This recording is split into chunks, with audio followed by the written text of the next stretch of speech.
The studio's been upgraded. Inside, and a beauty! Hall running free! Brees Hall inside the 10! He's gonna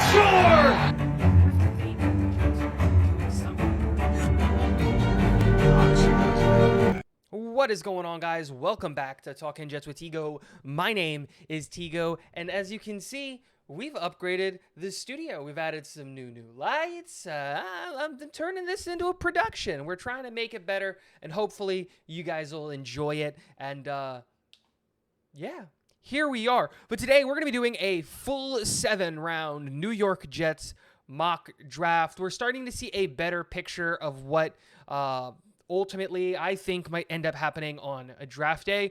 And so we're going to go back to the draft this Monday. Now, maybe with some changes and some plan adjustments and different things going on in regards to players that we can go get and those kinds of things. So brace yourself. We're going to the PFF mock draft simulator. It's my favorite mock draft simulator. You guys should be aware of this. We're going to start with not just one trade, but two trades. We're going to go with our standard Green Bay Packers trade where we give them number 43 for Aaron Rodgers, a second-round pick next year, a third-round pick coming back.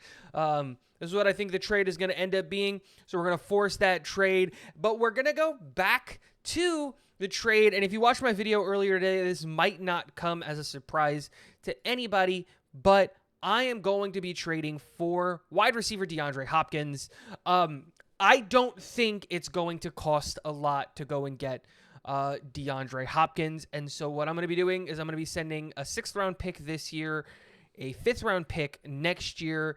And I think that ultimately that's what it should cost to get this done for DeAndre Hopkins. And the reason I say that is if you look at the Brandon Cooks trade, it was the opposite of this. It was a 5th this year and a 6th next year. I think this should be able to get the trade done. And DeAndre Hopkins coming to this team is a massive, massive get. So that's what I'm going to do. And I'm going to trade for DeAndre Hopkins. And then we're going to set this to medium speed so that we can kind of see what happens in the first round. Because the first round is the important round.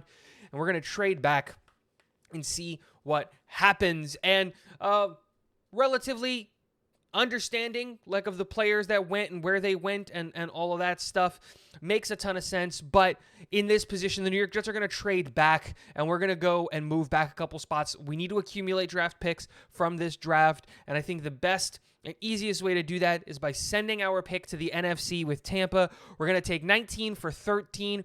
We're going to take on 50, and then we're also going to take on 175. Let's see. They'll accept this trade.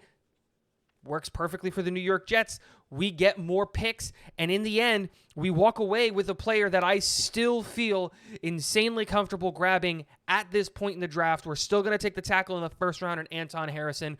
He's my number 2 tackle on the board when I look at Jets rankings, not overall rankings, at tackle, and I love this pick. We still have our 2nd-round pick, which is fantastic, and wow, John Michael Schmitz at 39, which sucked because I would have loved to get him, but we're still going to go out and get a center. Luke Whippler is going to be our center at 42, but remember, we also picked up Tampa's 2nd-round pick, and that gives us the ability to go out and get another player that can come in and immediately start. Keanu Benton comes in, interior defensive lineman.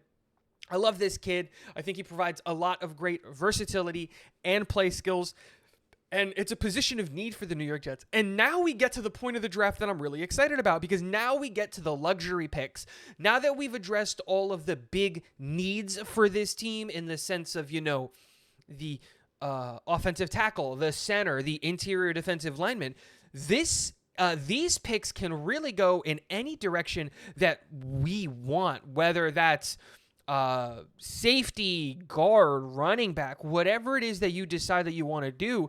You can do a lot of really interesting things and a lot of really interesting orders. Now, I know that a lot of people aren't going to be a big fan of this pick. I want to take JL Skinner here, but I think that the New York Jets are going to take a running back in the 4th round. And if Dwayne McBride was here, he would have been the pick, because I think I know that the Jets have already met with Dwayne McBride. But when we look at the value chart and who's here. Kendre Miller is interesting, but I'm not the biggest fan of his. If I'm being honest, the two guys that I'm looking at right now are Rashawn Johnson and Zach Evans. If not, we can wait till the next round and get Keaton Mitchell or Eric Gray, which I think might be a better option. Who's here right now at this position? I would love to get me an Andrew Voorhees right now as a Laken Tomlinson replacement, but the moment we restructured his contract, we committed to him. I love me some JL Skinner, but I've made that pick before and transitioned him and converted him to linebacker. But you know what? We're going to take Ronnie Hickman. I'm a big fan of Ronnie Hickman. We're going to cut Jordan Whitehead, give us some flexibility in the cap situation. And by doing that, I'm also going to use the money that we saved from cutting Jordan Whitehead, and I'm going to re-sign Quan Alexander so that linebacker doesn't become as pressing of a need.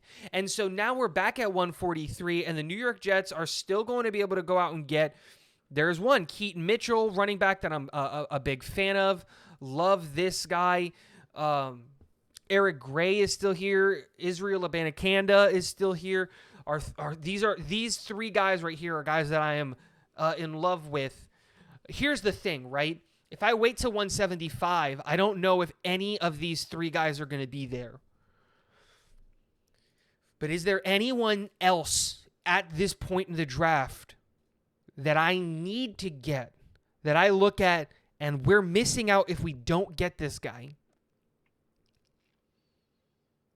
No, there isn't. So to change it up just a little bit, because we've taken Eric Gray and Keaton Mitchell in the past, I'm going to take Israel Abanikanda here. I'm a big fan of his at Pitt. If you haven't, go watch his pro day at Pitt. It's absolutely insane. The guy is a monster when it comes to all that stuff. But look, Keaton Mitchell is still here. That works out. And then you know what?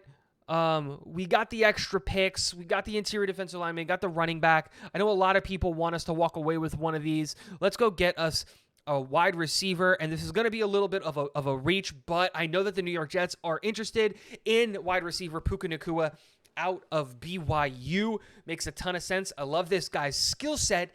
And now we've absolutely loaded up the roster. I have no idea if Corey Davis is still going to be on this team. I have no idea if Denzel Mims is still going to be on this team. But we've just absolutely flooded this team with so much depth and value pieces. And if the draft played out like this, this would be, in my opinion, an A+ draft. I know that PFF doesn't necessarily love the New York Jets taking a center. They think that I overdrafted Puka Nacua, and I did a little bit. It's just I took a wide receiver that I know that the New York Jets like.